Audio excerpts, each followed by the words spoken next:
This is going to be the presentation. I'll talk about smallholder farming in Malawi, the challenges for smallholders, the birth of NASFAM because there is a paradigm shift, strategic services that we offer to our members, the linkages that we have to markets, both domestic and international, drivers of job creation in NASFAM, and I will end there. In terms of smallholder farming in Malawi, it's been mostly, please keep pressing. Keep pressing until the whole slide is shown. Previously, smallholder farmers have been told you are subsistence producers, therefore just produce enough for your family to eat. On average, they have 1 hectare that they cultivate. They may possess more land than 1 hectare, but because they are using the hand hoe as a basic tool of use throughout the productive cycle, they can only effectively cultivate 1 hectare. More than 80% of the population are smallholder farmers, accounting for more than 85% of agricultural production, mainly producing food crops like maize, being supplemented by rice, cassava, sorghum, and other pulses. But since the early 1990s, smallholder farmers have now been allowed to produce and export industrial crops. Next. There are many challenges. These are the ones that we have time to discuss. Limited access to credit and high interest rate. If you are bringing smallholder farmers to be commercial producers, this is a factor. Many times, prices of agricultural inputs are unaffordable. There is limited access to high-quality inputs, particularly quality certified seed. Because they work independently on their own without being in collective groups, they have weak bargaining power, and more often they face low product prices. Lack of access to markets, which is the topic of discussion, insufficient access to technologies, equipment, and knowledge, and therefore their productivity levels are ever decreasing. Weak institutional linkages and extension structures, the research stations, the universities, and so on, have got technologies that can help smallholder farmers to increase their productivity and production. But because there is a weakness in the linkages to those research findings, they are continuing to produce very low. And finally, lack of their voice to defend their political and economic interests because they are working on their own without being collectively organized. NASFAM emerged out of a greater recognition that the answer to smallholder situation and challenges lied in working in organized groups. The farmer members chose to work in associations after being challenged that their future lies in being organized.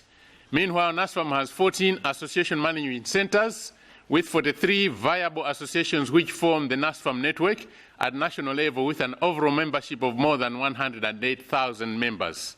And thus, NASFAM is organized as a farmer-directed business system where farmers promote and market cash and food crops such as chilies, groundnuts, tobacco, cotton, rice, soya, and beans. Next slide. We offer strategic services to our members in order for them to do business, but we also do development because it does make good business sense. Therefore, these are the services that we offer to our members. Keep on pressing until you have all the services, please.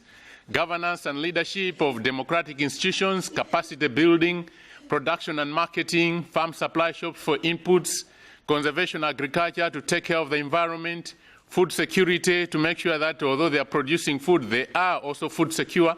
As we've heard, sometimes the producers can be very food insecure. Policy and advocacy, because sometimes government and private sector comes up with policies that they think are good for smallholder farmers without involving the smallholder farmers. HIV, AIDS, and gender integration, because it affects production and productivity.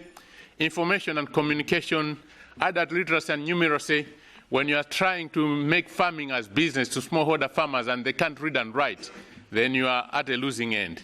And rural infrastructure development, because, as I said, it makes good business sense. Next slide, please. We link them to service providers because NASFAM cannot provide all the services. In terms of the linkages that we have to domestic and international markets, NASFAM is working with our smallholder farmers to form and manage cohesive grassroots farmer groups for input and output marketing, bringing benefits of economies of scale and bargaining for better marketing terms. Our members produce different crops which are sold to domestic and international markets, And association centers are the key for processing, collection, and marketing. In the pictures there, you can see some of the products that we are producing, adding value to them, bringing them to the supermarket shelves so that the members can benefit from the better prices that you have at the end of the scale. Next slide. Press again. Associations are supported in terms of organizing transport to markets. This is well established for our tobacco growing. 60% of my members grow tobacco, and tobacco is the biggest crop that Malawi depends on for its forex. Domestically, we are focusing on comparative advantage because NASFAM is linking the farmers to the service providers rather than trying to provide all the services ourselves. And in terms of international markets, we have fair trade customers such as Twin and Twin Trading that have played a key role in bringing us to connect to markets in retail shops in the UK such as Co-op, Tesco, Sainsbury's, as well as we have our own label called Liberation. If you go to www.chooseliberation.com, you read about all the smallholder farmers that are linking to markets. Well done. Those are some of the products that we are producing. Next slide, please.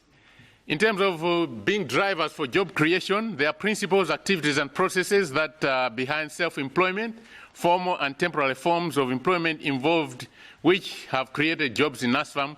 Primarily, when you are creating farming as business for the smallholder farmers who have been subsistence producers, that is a huge market that you have created. More than 108,000 of our members are now farming as business, and therefore they are taking that labor out of the market, out of the demand for being employed somewhere else.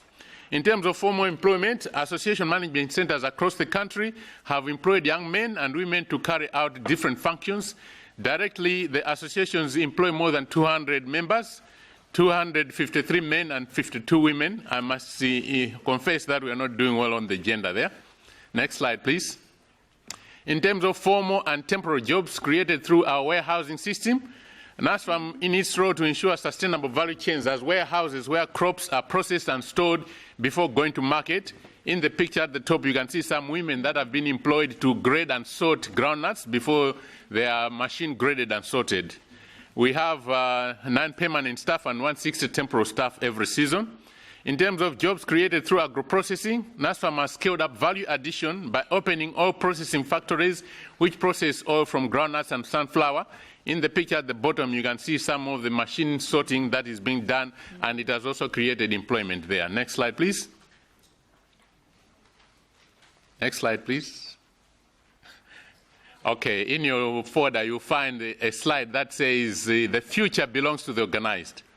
In NASFAM, we believe that if you don't organize, if you don't mobilize, if you're not working collectively as smallholder farmers, then you continue to be subsistence producers, you not be part of the value chain, and therefore your future is not going to be good. Thank you so much, ladies and gentlemen.